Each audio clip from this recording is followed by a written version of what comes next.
Hello, hello. We are on day 9 of 12 Days of Bizmas, officially 3/4 of the way through this series, and I'm feeling some type of way.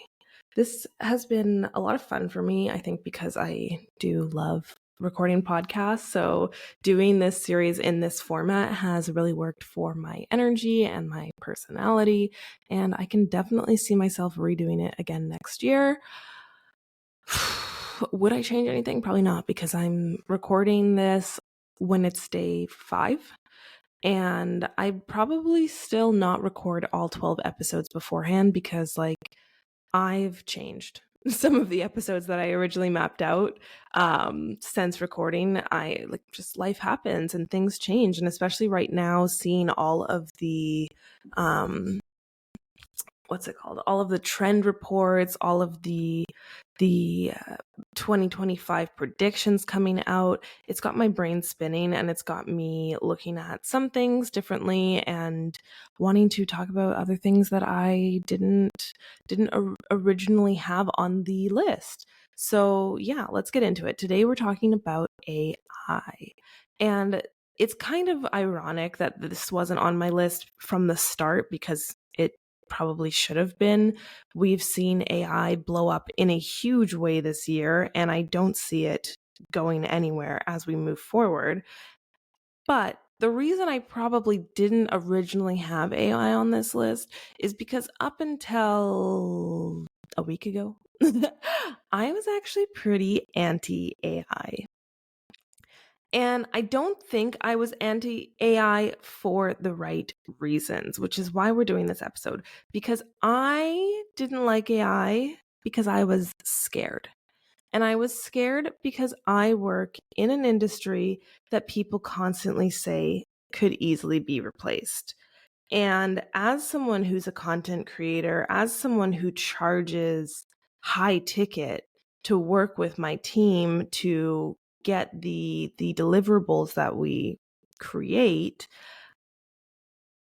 people saying AI could replace me tomorrow, it does hit on a fear. It does get to me in some way at some points, not all the time. A lot of the times I'm able to shut out the noise and remind myself and those who are speaking to me that I don't think AI anytime soon will be able to fully replace done for you content writing, personalized marketing strategies that come from working with experts. But at the same time, this year alone, we have seen massive changes to the AI industry and what is possible and what they are capable of with as they continue to update and improve the softwares and the systems that make AI what it is. Anyways, so I kind of had a little mini breakdown about a week ago, I want to say. So first week of December, really. Last week of November, first week of December. And I had to be in my feels at first and sit with it and process what was it I was actually afraid of, and is it actually realistic, or is it just in my head? And then I decided to challenge those thoughts. So I was thinking my whole business, my whole income, my whole way of life essentially could become redundant in 2025. Obviously, I had a total tailspin. But once I moved past that thought and had some conversations with friends and reconfirmed that, actually, I don't believe that. I don't believe that AI will replace every marketing professional out there.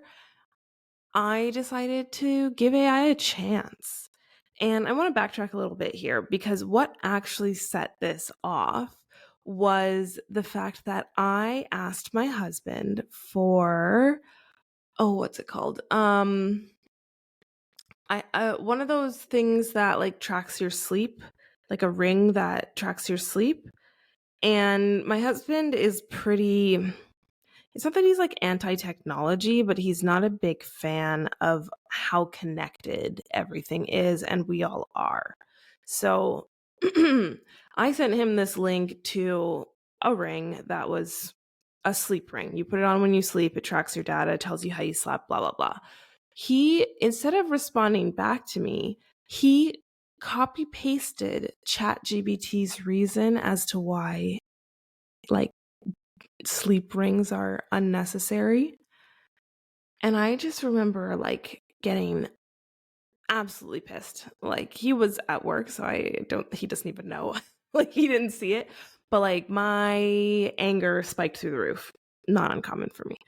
And I was angry because this is my husband. And I'm like, don't use a fucking robot to talk to me. I'm your wife. Like this is why I didn't watch Black Mirror, because this is my biggest fear come to life. We don't actually speak to the people in our lives anymore. We just live through computers, and I don't like that. Anyways, after that, everything tailspinned AI in my brain, I guess. And then I came to the thought of like, I'm going to be redundant. No one's going to want to hire me. I'm in the process of making all these changes to my business, and I'm not going to ever sign clients again, blah, blah, blah. Total breakdown. Fast forward to some conversations with some friends. We all agree, like, yeah, AI is making huge moves. It's getting better. Things are crazy, but people are still relevant. And so then I started testing AI. I started actually using ChatGPT and seeing what it could do. I actually came across Rachel M. Waring.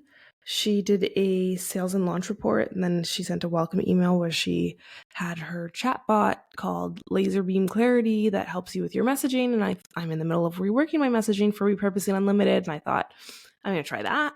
I just started basically testing all these AI systems and platforms to see how I liked them, to see how I could incorporate them.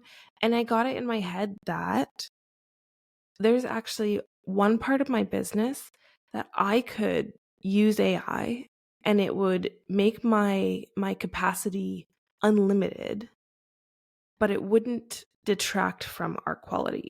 And so after all of this experimentation, I actually came up or had the idea of a way that I could use AI in my business for one of our services that wouldn't take away the quality of the service.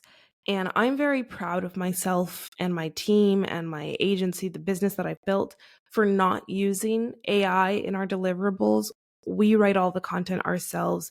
We don't use a platform to pick the clips when you give us your podcast episodes. And there's a number of reasons. The main one being that I believe you're hiring me because you want a human's touch, not a robot.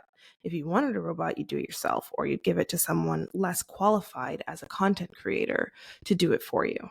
So that's why we've never used AI in the agency, and I've never really considered it because I know my clients want me to not use it, but I also didn't see the value in it for my clients. But with this idea that I have that I'm not going to share yet because it hasn't happened and I want to make sure that it's like actually possible. I have hired someone, but I haven't had the call yet to like bring it to life. So you're going to have to wait and see. But yeah, so I had this idea and I at the same time had found someone who helps entrepreneurs integrate AI into their businesses, as I was, like I mentioned, looking for different ways to use AI in my business and get to know AI more. And I'm very excited. I'm so excited for you to see this, experience it, for it to come to life, because it's going to not only change the price point completely and make the service much more accessible, but like I said, it's going to remove any possibility of a capacity limitation on that service. Again, making it more accessible and easy to deliver. But so at the end of all of this, what I'm trying to say is I think there is ways to use AI that are ethical, that are beneficial to small business owners, because we don't have the same resources as a Fortune 500. We don't have the ability to hire these massive teams and not bat an eye and pay salaries and it be totally cool, right? We need to find ways to be as efficient as possible. So what I'm trying to say with all of this is that I think we can all find a way to use AI ethically, whether it's in your actual offers itself or it's in more of your back end and administrative tasks. There's a lot of things that AI can do for us. And I'm in the process of taking a lot of tasks that I had my VA doing manually and setting up Zaps actually to take over those tasks. So like every time I posted a blog post or a podcast came out or an email went out, she would update it in my Airtable content base. But actually I can have a Zap that does that for me. And that helps both of us by not having these small, unnecessary tasks on her to-do list, and she can focus on the bigger projects that I have coming up for 2025. Same goes for the bot that I'm hoping to build for my service, that I'm hoping it's going to replace the team member or myself that's spending about 4 to 5 hours of work. And now it'll either be me or my VA that can simply work with the bot to get this service done, and then I can finalize it before sending it to the client. It will basically blow the profit margins out of the park. And I can't wait to see how this is going to affect the service and the rate that I sell it at and the amount of people we can help with it. And I'm sure there are things in your business, whether you need to build a custom bot or you could look into using Zapier more or figuring out how you can use more automations in your business. It's so interesting. And I see all these prompts online of people being like, use this prompt, blah, blah, blah. What I do is I just ask. I say, hey, this is what I want. What do you need from me to help me get there? Or how can I make this happen? And you just kind of have a conversation with ChatGPT. And I think it's not this big scary thing I made it out to be in my head. And I hope that if you are anti AI or resisting integrating it into your business, that this can help you see that there is a way to do it that you will benefit from and won't upset you in the long run. And yeah, I'm gonna leave it there. I feel like I struggled through what I wanted to say with this, probably because it's still so fresh in my mind and parts of this conversation and my thought process are still being developed. But I also did want to talk about it because I did think it was very important to my 2024 year, even if it was just the ending months. So that's all for day 9 of 12 Days of Bizmas. We will be back tomorrow with day 10, and we only have 3 episodes left. So I can't wait to share those with you, hear your thoughts. Don't forget to use the comment feature or the polls available on Spotify to let me know how you're liking this. Of course, my DMs are open at Felly Day. You can find me on Threads, of course, shooting the shit at Felly Day.